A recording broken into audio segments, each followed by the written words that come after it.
jump up and down. My name is Jim McBride. I'm the president of Network for Progress. I'm impressed that I got some shout outs there. I also am founder of the Generation Obama chapter.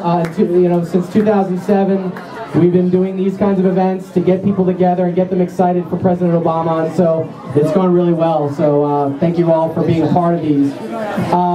Also, the DC Democratic Party and DC Young Dems are here. Okay, good contingent. Progressive Communicators of DC are here. They're networking on the deck, I assume. America's Impact we got here. People who are on the Tom Manatos jobs list are here. New Leaders Council, DC chapter is here. DC Latino Caucus, we got the cameraman here, Franklin. Gertrude Stein Democratic Club is one of our co-sponsors. E.politics, Colin Delaney was a very active promoter. Peggy from the DC Future Political Candidates and Campaign Professionals Meetup group is here, I know that. The Progressive Harvard Alumni Network. Any representatives here? Aren't many of them. There's not many progressives at Harvard, I hear, so that must be the problem. That's not true. DC drinking liberally. Some of them are here, I'm sure. All right, well, and some people from Democratic Gain might be here, job seekers. So hopefully people are networking for fun or for employment and having a good time. The one thing I just want to say, well, I want to have one more speaker come up, and then I'll say what I was going to say. Thank you. Thank you. All right, please be seated. Mr. Speaker, Mr. Vice President, members of Congress, distinguished guests, and fellow Americans. Last month, I went to Andrews Air Force Base and welcomed home some of our last troops to serve in Iraq. Together, we offered a final proud salute to the colors under which more than 1 million of our fellow citizens fought, and several thousand gave their lives. We gather tonight knowing that this generation of heroes has made the United States safer and more respected around the world.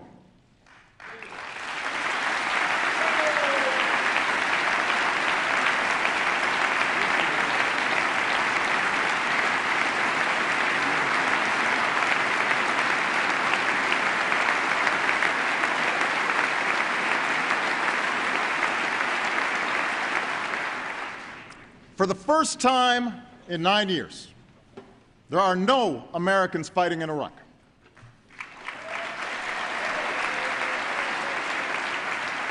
For the first time in 2 decades, Osama bin Laden is not a threat to this country.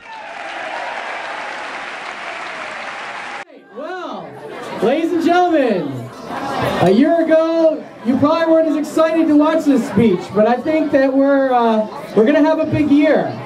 If you've seen any of the Republican debates, you know why. And when you see this speech tonight, I think you'll be very pleased, based on a lot of what we've seen lately. So we have a special guest speaker. We have Raymond Poultry of Organizing for, well, now it's Obama for America. He is an event coordinator with the campaign. We were going to have Karen Finney. She gives her apologies. She will be on TV commenting in about, maybe after the speech, I guess. So that's her excuse for not being here. She's in New York. But that was a last minute thing. So I apologize if Karen Finney you like her Facebook page or you're a big fan of her. But she has promised to come back to one of our future events. Anyway, so we're going to have Raymond talk a little bit about Obama 2012, and then we'll get ready for the speech. All right, give it up! All right.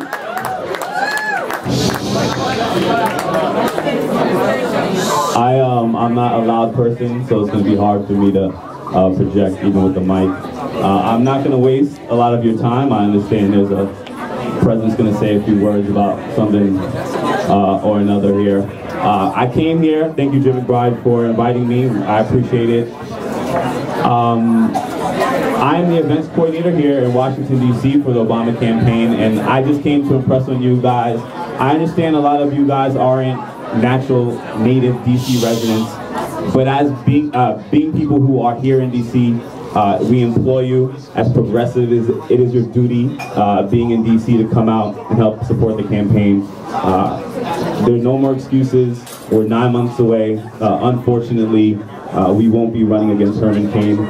So I think that we'll have a little harder road to the White House. But if you've watched the Republican debates, they get a lot of things wrong, namely the president's record on the economy or domestic issues or foreign policy. Sometimes his religion and his birthplace, they also have a hard time remembering. But one thing they are right about is that this next election is going to be about a choice. It's the difference between the policies of the last 30 years of the Republican Party and where the president has been and where he's going to take us over the next 4 years. So if you guys have a notepad, if you guys can remember, please visit my.barackobama.com. Sign up for some DC events. Here at OFA, what we do is, we say it's 3 plus 13 equals 270. 270 electoral votes to get into the White House, 13 electoral votes in Virginia, and 3 in Washington, D.C. I've heard that Washington, D.C. often votes Democrat, but I've also heard that Virginia might be a little harder. So what we do here at OFA is we canvass out in Northern Virginia. We will be going out to Virginia weekend after weekend, canvassing, pressing the flesh. I know people like Twitter. I know people like Facebook. I occasionally do the tweeting, but there's nothing like pressing the flesh. There's nothing like knocking on the doors. And although everybody is here in beautiful suits and heels, it is time to put on some sneakers, some Converses, some Vans, and even some Toms for our lefty liberal friends. So please visit my.barackobama.com. You can email us at dc@barackobama.com. We actually have a National Day of Action coming up on February 4th, where we'll be going into Virginia. And although DC seems to be a transient population, you guys are here now, you guys are home now. This is the backyard of Barack Obama. And without Virginia, it's going to be very hard to win the national election. And for our sake, we hope that we can get you guys to come out. The last thing I want to say is I was thinking about what to say when I was heading over here, and I saw a bumper sticker that it said hope on it, right? And these are old bumper stickers, and I'm not a campaign strategist, but you hear all the pundits say, we can't run on hope, we can't run on change. But then you look at the record, right? Healthcare reform, repeal the Don't Ask, Don't Tell, 22 months of private sector job growth. You look at the capture and killing of Osama bin Laden. You look at the withdrawal from Iraq. I mean, that's change, right? That's change. So for those who say that message has died, they're wrong. The speech he's about to give, I've had a little preview. It's okay. He's pretty good, right? He's a pretty good orator.